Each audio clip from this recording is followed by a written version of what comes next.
اللہ کی عبادت ہے، اللہ کی اطاعت ہے۔ اور جہاں تک عبادت کا تعلق ہے اس کا تو خیر ہم اس پہ بات کر لیں گے، لیکن ابھی تو میں محبت کی بات کر رہا ہوں کہ محبت کو حاصل کیسے کریں، اللہ تعالیٰ کی محبت کو حاصل کیسے کریں۔ دیکھیں، اللہ تعالیٰ کی محبت کے لیے چاہت ضروری ہے۔ اعوذ باللہ من الشیطان الرجیم، بسم اللہ الرحمن الرحیم۔ اللہم صلی علی سیدنا محمد معدن الجود والکرم وآلہ وسلم۔ سامعین و ناظرین اکرام، السلام علیکم ورحمۃ اللہ وبرکاتہ۔ آج کا ہمارا موضوع یہ ہے کہ محبت کیوں ضروری ہے۔ دیکھیں، محبت کا تعلق ہے جہاں تک، تو محبت کا ایک ہی ذات سے کی جاتی ہے، کی جا سکتی ہے، اور وہ اللہ سے۔ تو اللہ کی محبت ضروری ہے اس کی اطاعت کے لیے، کیونکہ اطاعت جب تک محبت کے ساتھ نہیں ہوگی وہ عبادت نہیں بن سکتی۔ عبادت، انسان کی عبادت تب عبادت بنتی ہے جب کہ وہ پیار کے ساتھ کی جائے، چاہت کے ساتھ کی جائے، یا شوق کے ساتھ کی جائے، اور محبت کے ساتھ کی جائے۔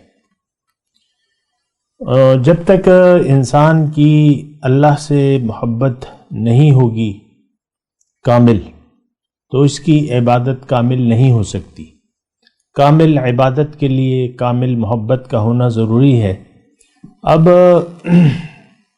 جہاں تک یہ سوال ہے کہ یہ محبت پیدا کیسے ہوگی اللہ کے ساتھ، تو اس کا جواب یہ ہے کہ دیکھیں، پھر اس کا ایک اللہ تعالیٰ نے طریقہ کار بتا دیا ہے۔ محبت کے حصول کے لیے اللہ تعالیٰ نے ایک طریقہ کار بتا دیا ہے، اور اصل مسئلہ جو ہے وہ تو اطاعت کا ہے، عبادت کا ہے۔ انسان اپنی منزل کو عبادت کے ذریعے ہی حاصل کر سکتا ہے، یعنی اللہ تعالیٰ تک رسائی اس کی عبادت کے ذریعے ممکن ہے، دیگر اور کوئی ذریعہ نہیں ہے۔ عبادت، اطاعت۔ تو جب ہم، یعنی اللہ تعالیٰ نے جیسے کہ قرآن مجید میں فرمایا کہ ما خلقت الجن والانس الا لیعبدون، کہ انسان کو میں نے پیدا اس لیے کیا ہے، یعنی اس کی پیدائش کا جو مقصد ہے اس کا ذریعہ صرف اور صرف اللہ کی بندگی ہے، اللہ کی عبادت ہے، اللہ کی اطاعت ہے۔ اور جہاں تک عبادت کا تعلق ہے اس کا تو خیر ہم اس پہ بات کر لیں گے، لیکن ابھی تو میں محبت کی بات کر رہا ہوں کہ محبت کو حاصل کیسے کریں، اللہ تعالیٰ کی محبت کو حاصل کیسے کریں۔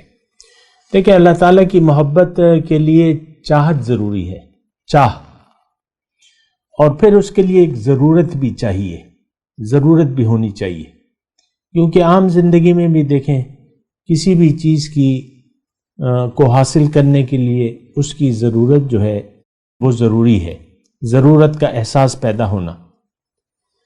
تو ضرورت جو ہے، کسی بھی چیز کی ضرورت، دنیا میں بھی کوئی چیز آپ حاصل کرنا چاہتے ہیں تو اس کی ضرورت پہلے آپ محسوس کریں گے، تب اس کے لیے پھر ایک چاہت پیدا ہوگی، اور چاہت کے بعد پھر دیگر مراحل ہیں۔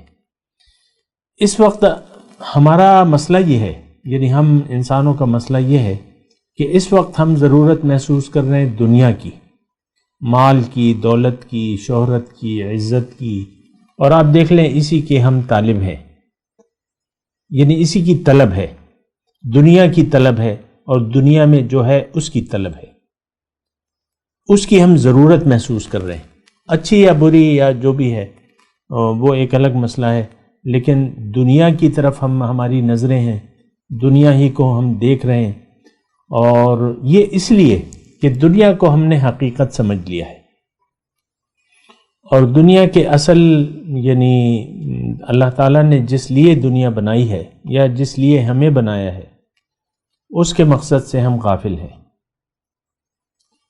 اور ہماری یعنی اصل یعنی دیکھیں ہماری نظریں جو ہیں یا ہم ایک دھوکے کا شکار ہو چکے ہیں دنیا کو ہم نے اصل سمجھ لیا ہے اور دنیا کو ہم نے رہنے کی جگہ سمجھ لیا ہے. تو یہ دونوں چیزیں یعنی الفاظ صحیح نہیں ہیں. دنیا نہ اصل ہے اور نہ رہنے کی جگہ ہے، کیونکہ بہرحال اس سے آپ چلے جائیں گے. میں کل نہیں تھا، آج ہوں، کل پھر نہیں ہوں گا. ہر انسان کے ساتھ یہ مسئلہ ہے. تو دنیا میں یعنی جہاں آپ نے رہنا نہیں ہے وہاں دل کو لگانا کوئی خاص اہمیت نہیں رکھتا. آپ کو وہاں دل لگانا بھی نہیں چاہیے. مثال کے طور پہ آپ ایک ہوٹل میں رہ رہے ہیں، کہیں سفر پہ گئے ہوئے ہیں، ایک ہوٹل میں آپ نے ایک کمرہ لے لیا ہے، تو یہ نہیں ہو سکتا کہ اس ہوٹل کے اس کمرے سے آپ پیار کرنے لگیں اور اسی میں رہنے کا پروگرام بنا لیں. نہیں، آپ کو تو اپنے واپس گھر جانا ہے. وہاں آپ کے بال بچے ہیں، جو بھی ہیں، آپ کی وہاں جو ہے آپ کی اصل تو ادھر ہے اپنے گھر میں. تو گھر واپس لوٹنا ہے. ہمارا گھر دنیا نہیں ہے، ہم اللہ کے ہیں اور اللہ کے پاس ہم نے واپس جانا ہے. وہ سفر کی دعا پڑھتے ہیں نا، وَإِنَّا إِلَىٰ رَبِّنَا لَمُنْقَلِبُونَ، اور ہم اپنے رب کے پاس واپس چلے جائیں گے. تو دراصل یہ ایک دھوکہ ہے، اور اگر انسان کو یہ دھوکہ لگ جائے، ظاہر کا دھوکہ، تو پھر یہ ظاہر کے دھوکے میں پڑھ کے بہت بڑے بڑے نامناسب کاموں میں مبتلا ہو جاتا ہے، اور اس کا نتیجہ کہ جس مقصد کے لیے اللہ تعالیٰ نے اسے بنایا ہے اس کی طرف یہ توجہ نہیں کر پاتا، اور ناکام نامراد ہو کے اس دنیا سے چلا جاتا ہے. دنیا میں اللہ تعالیٰ نے ہمیں ایک بہت بڑے فائدے کے لیے یا فائدہ حاصل کرنے کے لیے بنایا ہے، اور وہ اسی وقت ہم فائدہ حاصل کرنے کی طرف متوجہ ہو سکتے ہیں کہ جب ہم اس کی اصل حقیقت کو پالیں اور پھر اپنے مقصد کی طرف متوجہ ہوں. اچھا، جہاں تک تعلق ہے کہ مقصد کیا ہے، وہ کیا فائدہ ہے جو اللہ تعالیٰ ہمیں دینا چاہتا ہے اور جس کے لیے ہمیں عبادت کی ضرورت ہے، تو وہ مختصر میں آپ کو بتاؤں کہ وہ اللہ تعالیٰ، دیکھیں ہم اللہ کے ہیں.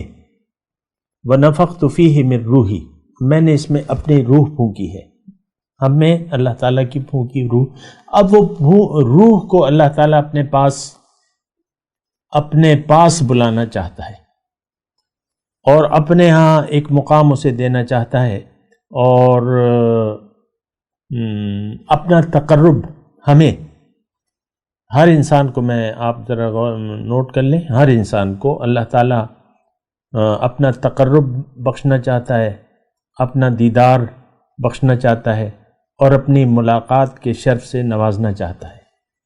یہ وہ باتیں ہیں جو اس وقت تو ہماری سمجھ میں نہیں آتی، لیکن اس سے بڑی بات ہو نہیں سکتی.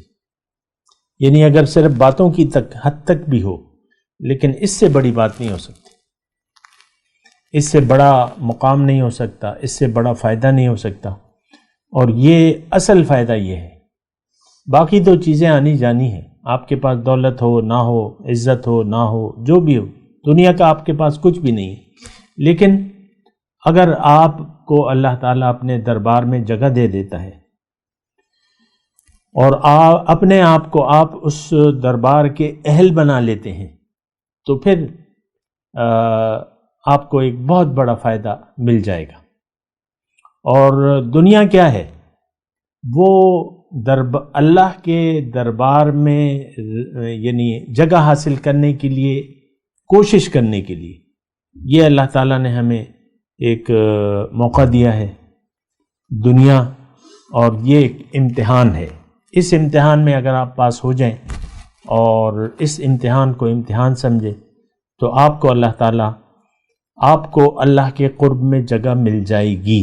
جیسے کہ سورہ قمر کی آخری آیت میں ہے کہ ان المتقین فی جنات و نہر فی مقعد صدق عند ملیک مقتدر.